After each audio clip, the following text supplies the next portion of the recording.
আজকে ঘরে থেকে একটা মুরগি বের করে চিকেন ফ্রাই করা হবে।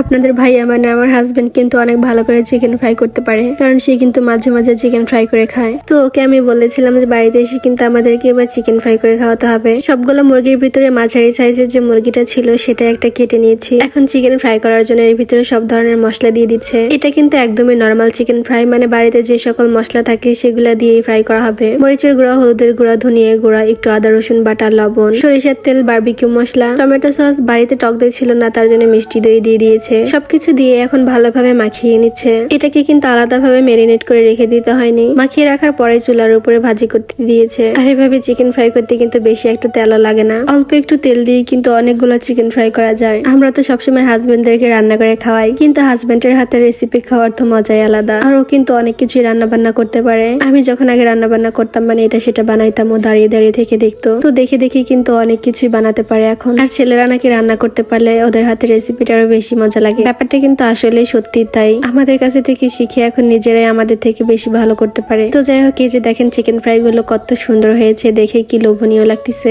সাথে টমেটো সস আর গাছের দেশি শসা ছিল। সবকিছু মিলিয়ে খেতে এত পরিমাণ মজা হয়েছে যা বলার মতো না। আপনারা হয়তো দেখে বুঝতে পারবেন যে কতটা মজা হয়েছে। চিকেন ফ্রাইটা দেখতে কেমন হয়েছে কমেন্ট করে কিন্তু জানিয়ে যাবেন।